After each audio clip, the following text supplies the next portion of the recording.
नमस्ते, स्वागत है आप सभी का। देखिए, एक सीनियर टैक्स कंसल्टेंट होने के नाते मेरे पास अक्सर नए क्लाइंट्स आते हैं जो टैक्स के नाम से ही घबरा जाते हैं।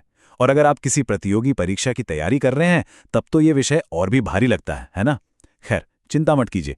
आज के इस खास एक्सप्लेनर में हम अर्थव्यवस्था के उस अदृश्य कानूनी मशीनरी को डिकोड करने वाले हैं जिसे हम टैक्स कहते हैं। तो चलिए, बिना किसी देरी के सीधे इसमें गोता लगाते हैं। ओके, तो आज हम चीज़ों को एक बहुत ही सिस्टमैटिक तरीके से देखने वाले हैं। सबसे पहले हम टैक्स के बेसिक्स समझेंगे, फिर डायरेक्ट और इनडायरेक्ट टैक्स का फर्क देखेंगे, उसके बाद जीएसटी क्रांति, टैक्स लगाने की संवैधानिक शक्ति, रेवेन्यू का बंटवारा और आखिर में चीज़ों को पक्का करने के लिए एक मास्टर रिवीजन। चलिए अपने पहले मॉड्यूल से शुरुआत करते हैं, टैक्स बेसिक्स। कानूनी पचड़ों में पढ़ने से पहले इसे अपनी रोज़मर्रा की ज़िंदगी से जोड़कर देखते हैं। ज़रा सोचिए, हम हर दिन टैक्स चुकाते हैं, बिल्कुल हर दिन, चाहे वो सुबह की चाय हो, ऑनलाइन मंगाया गया एक नया मोबाइल फ़ोन हो या फिर महीने के अंत में मिलने वाली हमारी मेहनत की सैलरी। हम सब इस सिस्टम का हिस्सा हैं। लेकिन सवाल ये है कि क्या हम सच में जानते हैं कि हम किस तरह का टैक्स दे रहे हैं? सिंपल सी बात है, टैक्स वो अनिवार्य पेमेंट है, एक तरह का मैंडेटरी चार्ज जो सरकार हमसे लेती है। आप इससे देश को चलाने वाला अल्टीमेट फ्यूल यानी ईंधन मान सकते हैं। इसी पैसे से हमारे लिए सड़कें बनती हैं, रेलवे नेटवर्क चलता है, सरकारी अस्पताल काम करते हैं और हमारी सेना बॉर्डर पर मजबूती से खड़ी रहती है। संविधान के भारी भरकम अनुच्छेदों में जाने से पहले इस बेसिक बात को दिमाग में बिठाना बहुत जरूरी है। अब आगे बढ़ते हैं और देखते हैं कि ये जो अनिवार्य पेमेंट हम करते हैं, इसे हम किन मुख्य कैटेगरीज में बांट सकते हैं। अब जो बात यहाँ सबसे ज्यादा दिलचस्प है, वो है इसे याद रखने का तरीका। एग्जाम एस्पिरेंट्स ध्यान से सुनिएगा। इसे डायरेक्ट पेन और हिडन पेन के नजरिए से देखिए। डायरेक्ट टैक्स यानी सीधा दर्द, ये उसी इंसान को चुकाना पड़ता है जो कमाता है। जैसे अगर आपकी सैलरी 50,000 है तो उस पर लगने वाला इनकम टैक्स आप ही भरेंगे। वहीं इनडायरेक्ट टैक्स एक छिपा हुआ दर्द है। सरकार को ये पैसा दुकानदार देता है, लेकिन असल में ये निकाला आपकी जेब से जाता है। जैसे वो 100 रुपए की चाय जिस पर आप चुपचाप जीएसटी दे देते हैं। है ना कमाल की ट्रिक? चलिए अब बात करते हैं आधुनिक भारत के सबसे बड़े टैक्स बदलाव की, द जीएसटी रेवोल्यूशन। क्या आपको 2017 से पहले का वो कंफ्यूजन याद है? अलग से VAT, service tax, excise duty, पूरा टैक्स सिस्टम टुकड़ों में बटा हुआ था। फिर 1 जुलाई 2017 को वो ऐतिहासिक रिफॉर्म आया जिसने इस पूरी बिखरी हुई व्यवस्था को एक यूनिफाइड जीएसटी में बदल दिया। इससे चीजें न सिर्फ एकदम सिंपल हो गईं, बल्कि एक ही चीज पर बार बार टैक्स लगने वाली जो पुरानी और सिरदर्द वाली समस्या थी, वो भी हमेशा के लिए खत्म हो गई।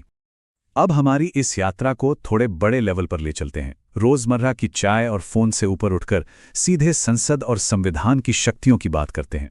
यहां सबसे बड़ी और सबसे जरूरी बात जो आपको जाननी चाहिए वो ये है, नो टैक्स विदाउट लॉ। मतलब बिना कानून के कोई टैक्स नहीं।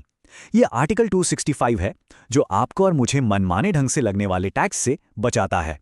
इसे याद रखने का मेरा फेवरेट तरीका है 2 + 6 + 5 होता है 13। ये हमारा लकी लॉ नंबर है। सरकार बिना संसद में कानून पास किए कायदे से हमसे 1 रुपया भी नहीं ले सकती। इसी तरह आर्टिकल 246 शक्तियों का एकदम साफ बंटवारा करता है ताकि केंद्र और राज्यों के बीच कोई झगड़ा न हो। इसमें 3 लिस्ट हैं। यूनियन लिस्ट में केवल केंद्र टैक्स लगाता है, जैसे आपका इनकम टैक्स। स्टेट लिस्ट में राज्य सरकार टैक्स लगाती है, जैसे प्रॉपर्टी टैक्स। और कॉन्करेंट लिस्ट में यहां दोनों मिलकर टैक्स लगाते हैं। इसका सबसे बेहतरीन उदाहरण तो आप जानते ही हैं, हमारा जीएसटी। अब जब टैक्स इकट्ठा हो गया है तो आते हैं इस सबसे अहम सवाल पर, रेवेन्यू डिस्ट्रीब्यूशन। भाई, पैसे का बंटवारा कैसे होगा? आर्टिकल 268 को याद रखने की एक बड़ी मजेदार ट्रिक है। बस ये लाइन याद रखिए, केंद्र का काम राज्य का आम। मतलब ये कि टैक्स लगाती तो केंद्र सरकार है, लेकिन इसे वसूलने और अपने पास मजे से रखने का काम राज्य सरकार करती है। इसका एक बहुत बढ़िया रियल वर्ल्ड उदाहरण है। मान लीजिए मेरे किसी क्लाइंट ने एक नई प्रॉपर्टी खरीदी, तो उस पर लगने वाली स्टैंप ड्यूटी इसी का हिस्सा है। अब यहां 2 नियम हैं जो सुनने में एक जैसे लगते हैं, पर हैं एकदम अलग। आर्टिकल 269 सामान्य अंतरराज्य व्यापार यानी इंटरस्टेट ट्रेड की बात करता है, जहां केंद्र टैक्स लगाकर राज्य के साथ बांटता है। लेकिन असली गेम चेंजर है आर्टिकल 269A। ये मॉडर्न ई कॉमर्स का हीरो है जो आईजीएसटी को हैंडल करता है। आप यूपी से महाराष्ट्र ऑनलाइन कोई सामान मंगवाते हैं, ये डिलीवरी और उस पर लगने वाला टैक्स इसे विशेष आर्टिकल की ताकत से संभव हो पाता है। फिर आता है आर्टिकल 270। ये सहकारी संघवाद यानी कोऑपरेटिव फेडरलिज्म की शानदार मिसाल है। यहां केंद्र सरकार एक बड़े कलेक्टर की तरह काम करती है और इनकम टैक्स वसूलती है, लेकिन वो सब अपने पास नहीं रख सकती। फाइनेंस कमीशन यानी वित्त आयोग एक हिस्सा तय करता है और फिर इस पैसे को सभी राज्यों में उनके हक के मुताबिक बांट दिया जाता है। लेकिन हां, हर चीज नहीं बांटी जाती।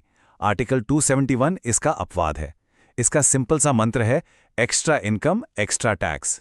अगर कोई बहुत ज्यादा पैसा कमा रहा है तो केंद्र उस पर एक अतिरिक्त सरचार्ज लगाता है। और मजे की बात यह है कि ये एक्स्ट्रा पैसा केंद्र पूरी तरह अपने पास रखता है। इसे राज्यों के साथ बिल्कुल शेयर नहीं किया जाता। अब संविधान सिर्फ पावर ही नहीं देता, बल्कि राज्यों के हितों की रक्षा भी करता है। आर्टिकल 274 एक बहुत बड़ा सेफ्टी वॉल्व है। अगर केंद्र कोई ऐसा नया टैक्स बिल लाना चाहता है जिससे राज्यों की कमाई पर असर पड़ सकता है, तो वो उसे सीधे संसद में पेश नहीं कर सकते। इसके लिए उन्हें पहले राष्ट्रपति से पूर्व मंजूरी लेनी ही होगी। ये नियम राज्यों को अचानक लगने वाले आर्थिक झटकों से बचाता है। तो चलिए अब हम इस एक्सप्लेनर के सबसे अहम हिस्से पर आते हैं, हमारा मास्टर रिवीजन। अभी तक हमने जो भी कानूनी धागे देखे हैं उन्हें एक साथ जोड़ते हैं और ये टाइमलाइन बहुत ही शानदार तरीके से सब कुछ क्लियर कर देती है। एक आम इंसान का पूरा दिन देखिए। वो सैलरी कमाता है तो आर्टिकल 270 के तहत इनकम टैक्स देता है। वो दूसरे राज्य से ऑनलाइन फोन मंगवाता है तो आर्टिकल 269A के तहत IGST लगता है। कल को वो बहुत अमीर हो जाता है तो आर्टिकल 271 के तहत सरचार्ज भरता है। और इन सब के बीच आर्टिकल 265 एक ढाल की तरह उसे किसी भी अवैध टैक्स वसूली से बचाता रहता है। एग्जाम की तैयारी करने वालों और मेरे प्रोफेशनल दोस्तों, ये टेबल आपके लिए ही है। सारे जरूरी आर्टिकल्स, उनके कोर कॉन्सेप्ट्स और याद रखने की सिंपल ट्रिक्स एक ही जगह पर। इसे अच्छे से देख लीजिए। मैं तो कहूँगा अपने दिमाग में इसका एक स्नैपशॉट ही ले लीजिए, ये आपको बहुत काम आने वाला है। तो इस पूरी चर्चा का अंतिम सार क्या है? यही कि टैक्स सिर्फ वो पैसा नहीं है जो आप सरकार को देते हैं। ये हमारे संविधान का एक बहुत ही गहराई से जुड़ा हुआ और कंट्रोल किया गया सिस्टम है। अगर आप इस व्यवस्था को समझ गए तो समझ लीजिए कि भारतीय अर्थव्यवस्था का आधा सिलेबस तो आपने वैसे ही खत्म कर दिया। तो अब सोचिए, क्या अब आप कभी अपने वॉलेट को सिर्फ पैसे रखने की जगह मान पाएंगे, या फिर आपको भी इसमें हमारे राष्ट्र के संविधान का एक चलता फिरता हिस्सा नजर आएगा? इसी विचार के साथ मैं आज का ये एक्सप्लेनर यहीं खत्म करता हूँ। सीखते रहिए,